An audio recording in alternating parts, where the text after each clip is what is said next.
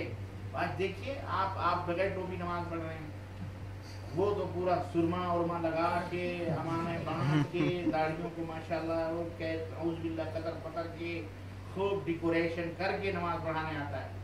ہمارا مولوی ویسے ہی کھڑا ہو جاتا ہے کہ نہیں، بیٹو یہ ٹوپی لگا دیا پڑھ لیا تو لگتا نہیں بھائی سب سے بڑا امام تو یہی ہے. یہ اصل میں خوارج وہی ہیں. خارجی ہم اعوذ باللہ استغفر اللہ ہم لوگ نہیں. ایک نے سوال کیا اس میں کہ حضور صلی اللہ علیہ وسلم کا روضہ تک مبارک کیوں چھوڑا گیا ہے؟ روضہ مبارک کیوں چھوڑا گیا مطلب سب قبریں شہید ہوئی تھی صحابہ. گنبد خضرا کے بارے میں آپ اگر سمجھ گئے ہیں کہ یہ حرام ہے تو الحمدللہ آپ سمجھائیے لوگوں کو. انشاءاللہ دھیرے دھیرے دھیرے لوگوں کی سمجھ آئے گی، فتنہ ختم ہو جائے گا انشاءاللہ. نہیں وہ شاید وہ یہ بیان کرنا چاہ رہا ہے کہ باقی کسی جگہ پہ گنبد نہیں بنا سکتے قبر کے اوپر، لیکن نبی صلی اللہ علیہ وسلم کی قبر مبارک میں گنبد کیوں ہے؟ ہاں وہی میں کہہ رہا ہوں کہ گنبد نبی صلی اللہ علیہ وسلم کے زمانے سے نہیں، یہ نبی صلی اللہ علیہ وسلم کے بعد یہ گنبد ہے نا ترکیہ حکومت نے اس کو تعمیر کروایا. خود نبی کریم صلی اللہ علیہ وسلم نے اونچی قبریں گنبدیں ان تمام سب چیزوں سے منع فرمایا. لا تدع قبرا مشرفا الا سویتہ. صحیح مسلم کی روایت اللہ علی رضی اللہ تعالیٰ عنہ سے حدیث کراوی کہ اللہ کے رسول صلی اللہ علیہ وسلم نے فرمایا کوئی بھی اونچی قبر دیکھو اس کو مٹا دو، گرا دو، اس کو برابر پست کر دو. یعنی اور پھر اسی طرح دوسری حدیث میں اللہ کے نبی نے فرمایا کہ اپنی قبروں کو ایک بالش بناؤ، ایک بالش سے اونچی ہو تو اس کو برابر کر دو، یعنی ایک بالش ڈیپ رکھو. تو روضہ مبارک جو آج ہمارے جو گنبد ہے اس گنبد قبے کی کوئی حیثیت ویثیت نہیں ہے. یہ سب عجمی گونگوں نے سب اپنا اپنا کر کے اس کی بہت بڑی وہ عظمت اور یہ اور وہ فنا ڈھکا بنا دیا. اللہ کے نبی نے عبیر حمزہ جو سب سے عزیز چچا تھے ان کا گنبد نہیں بنوایا. خضر الکبریٰ اللہ کے رسول صلی اللہ علیہ وسلم کے زمانے میں تقریباً 1-2 کے علاوہ سارے نبی صلی اللہ علیہ وسلم کے زمانے میں وفات پا گئے، لیکن اللہ کے رسول صلی اللہ علیہ وسلم نے کسی کے اوپر گنبد وغیرہ نہ ان کی قبروں کو پختہ وغیرہ نہیں بنوایا. چاہتے صحابہ کرام تو ہزاروں گنبدیں بنوا دیتے ہیں، لیکن یہ سب یہ بدعتی اور شرک مشرکانہ عقیدے اور ذہنیت رکھنے والوں کی یہی شناخت اور پہچان ہے. وہ گنبدوں کے پیچھے پڑے رہتے ہیں. نبی صلی اللہ علیہ وسلم نے جو فرمایا ہے اس کو روندتے ہیں پیروں تلے، اس کو نہیں تسلیم کرتے. اس کے اوپر عمل کرنے والوں کو کافر کہتے ہیں، انہیں فاسق کہتے ہیں، انہیں خوارج کہتے ہیں. اور جو چیز خوارج کے ہیں انہیں اپنے سینوں سے لگا کے بیٹھے، جو چیز بدعتیوں مشرکوں کافروں کے ہیں انہیں اپنے سینے سے لگا کے بیٹھے ہے نا. تو یہ چیز ہے اصل میں. اور روزے مبارک وہ روزہ نہیں ہے، نہ بابرکت ہے، بلکہ وہ ایک طرح سے اللہ کے رسول صلی اللہ علیہ وسلم کے فرمان کے خلاف. لیکن اب فتنے کا خدشہ ہے، ڈر ہے. اب اس موضوع کو بھی لے کر کے بہت سارے بدعتیوں نے بھی کلپ میں ہمیں کہ دیکھو معراج ربانی کس طرح گستاخی کر رہا ہے روزے رسول کے خلاف. کلپوں میں سنتا ہوں، میں دیکھا ہے، میں جانتا ہوں کہ یہ شرارتیں کیا ہیں. یہ روزی روٹی بچانے کے لیے عوام کو الو بنا رہا ہے، کو پتا ہے. اب خود نہیں جواب دے پاتے تو یہ چھوٹے چھوٹے بچوں کو استعمال کرتے ہیں. اللہ چھوٹے چھوٹے بچے جنہیں ابھی پوچھ لو کہ استنجا کرنے کے طور طریقے کیا ہیں ہے نا، اس بیچارے کو نہیں پتا ہے صحیح ڈھنگ سے. اس کو طوطے کی طرح پڑھا کر لکھا کر سجا، انہیں شرم حیا آ رہی ہے، بے غیرتوں کو شرم آ رہی ہے. ہم ان کا نام نہیں لیتے، کیوں؟ یہ چاہتے ہیں کہ اس طرح سے لپٹ کر مشہور ہو جائیں، ان کی بات سنیں. لیکن انشاءاللہ تعالی ہم تمہیں قیامت تک تمہارا نام نہیں لیں گے انشاءاللہ. تم ہو ذلیل، اللہ تمہیں خود ہی ذلیل کر رہا ہے، اپنے کو ضرورت ہی نہیں، لوگ تمہیں خود ذلیل کر رہے ہیں، ہم کو کیا ضرورت ہے؟ تو یہ اس طرح سے ذہنیت رکھتے ہیں لوگ، اللہ انہیں ہدایت عطا فرمائے. ہم تو ہدایت کی دعا کریں گے کہ اللہ انہیں ہدایت عطا فرمائے. اور یہ مولویوں کے اپنے مولوی سامنے نہیں آتا، عوام کو پیچھے سے ڈھکیلتا ہے کہ وہ جائیں وہ بیان کریں، ہے کہ نہیں؟ ایسے بہت سارے لوگ ہیں، نام لے لے کر کے گالیاں اور ایسی ایسی شکلیں صورتیں بناتے ہیں، اعوذ باللہ استغفر اللہ کی، یعنی مخلوقات کی تصویریں بدل کر ادھر سے ادھر طوائف اور رنڈیوں کے ساتھ جوڑ کر کے، اعوذ باللہ. یہ ان کی ذہنیت ہے عیاش پرستوں کی، ہے جن کی سب کرتے ہیں. تو اللہ تعالیٰ انہیں ہدایت، ہمیں نہیں کرنا چاہیے.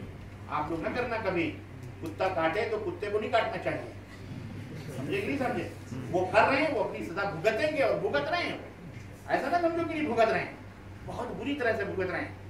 چشمے اپنے آنکھوں سے دیکھو ذرا اپنے ملکوں میں کہ کیسے یہ ختم ہو رہے ہیں. یہ خود آپس میں ایک دوسرے کو ختم کر رہے ہیں.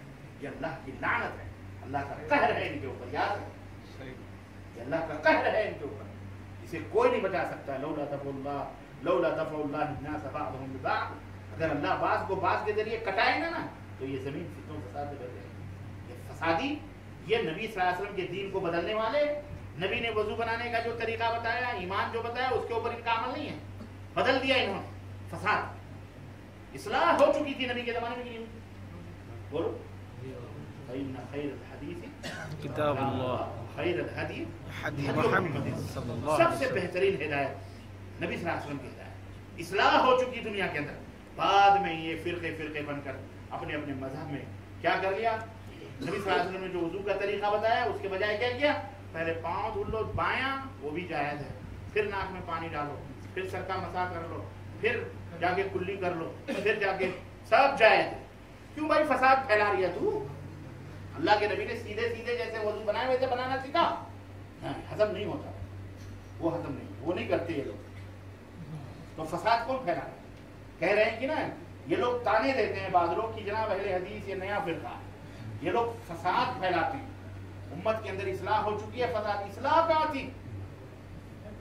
اصلاح تو وہ تھی جو نبی صلی اللہ علیہ وسلم نے کی تھی، اور اس کے بعد تم آئے، تم نے نبی صلی اللہ علیہ وسلم کا طریقہ بدلا. نبی صلی اللہ علیہ وسلم نے فرمایا کوئی بھی خبر اونچی نہ ہو اللہ کی، اس کو برابر کر دو. تم نے گنبدیں بنانا شروع کری. اللہ کے نبی نے فرمایا آگ لے کے نہ بجاؤ خبروں کے پاس. جب تم نے اگر بتیاں نہ جانے کیا سلگانا شروع کر دی.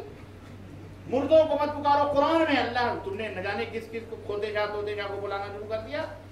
کوئی فلاں یا رفاعی یا فلانی یا فلانی یا مصری یا افریقی پکار رہا کس کو ہے؟